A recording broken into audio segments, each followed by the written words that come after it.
Hi everyone, and welcome to our channel, and today I'll be reading a multi-character accessory by me. So let's get into it. Scaramouche.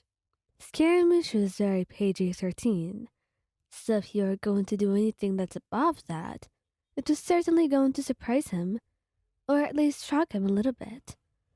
What can I say? He has zero experience, and a lot of things he's been shielded from, due to the nature of his work and life.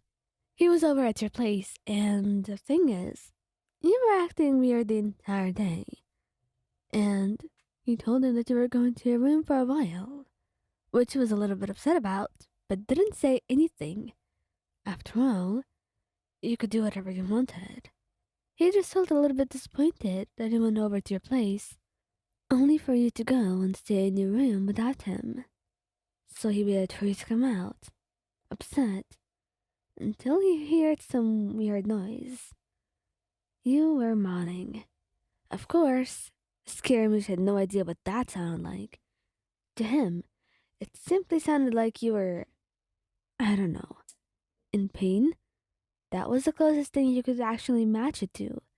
So that's why he found himself instantly sprinting to your room, trying to find out what's going on. He knocked on your door, clearly worried. Wyan, are you alright? Is something wrong? Yes, no. There's nothing wrong. I am coming down in just a matter of a few minutes, he told him, trying to stay calm. Scaramouche stood outside your door, waiting for you to emerge. He was worried about you, and he loved you dearly. He really didn't know that you were mourning or anything. He genuinely thought that you were hurt and were hiding that from him. So he kept on waiting until you got out, and checked every inch of your body, holding your hands up, looking at your feet, your legs.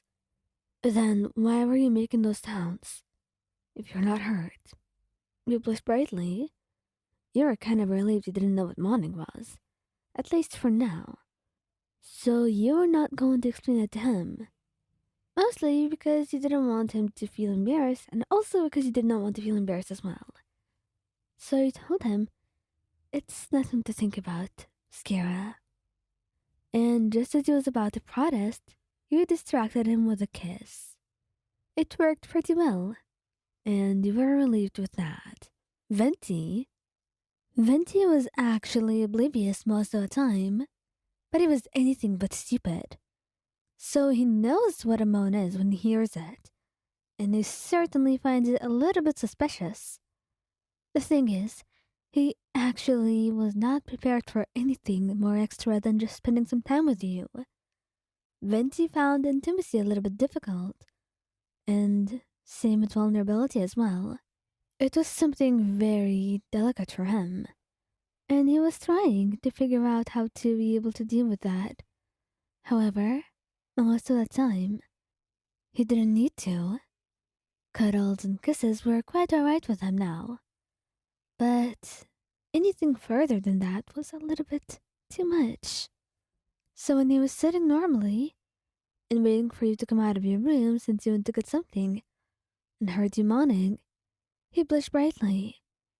He wasn't sure if he should go check or just pretend he didn't hear anything.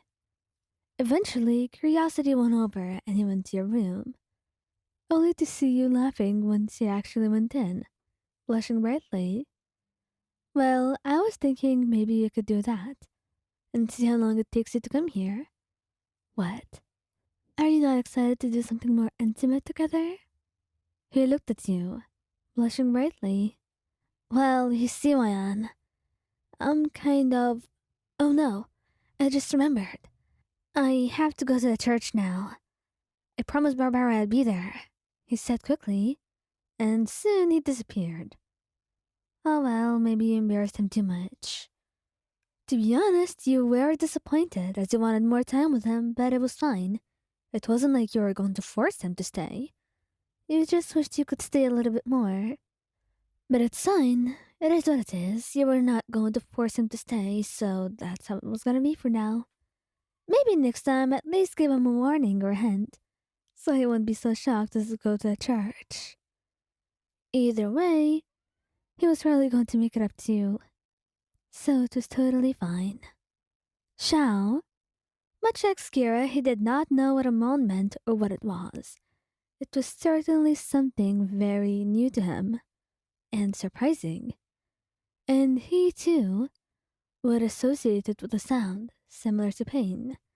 What the two of them had in common is that they had a very rough past that was full of violence and hurt. And so, this is what they think about, most of the time, even without trying to.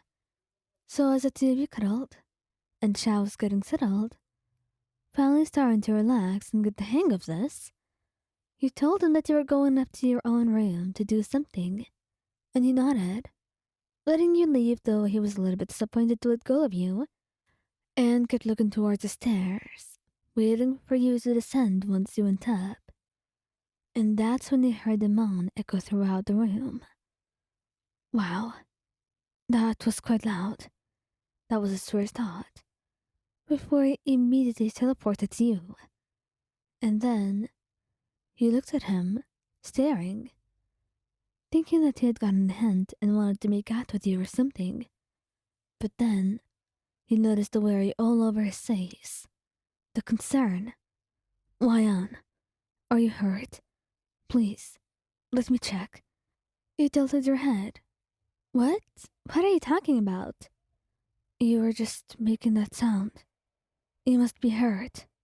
You stared at him for a moment, trying to process what's going on. But then you discovered that he probably didn't know what moaning was, and had no idea what that sound was like.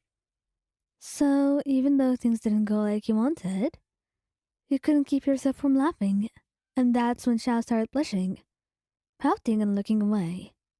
What's wrong? I didn't do anything wrong. I was just asking if you were hurt. But it doesn't look like it, I guess. Well, that's because I'm not hurt, Xiao. That was... I could explain, but are you sure you want to hear? He nodded after a little huff, and you told him in detail. That's when he went bright red, nodding quietly. So, that's what you meant. Alright then, I guess that's what you meant. Yes, it is, Xiao. You know, you don't have to think about it. Don't stress it. You said, and he nodded, as you wrapped him into your arms and stroked his hair gently. He was too innocent for this world, and too innocent for you, probably.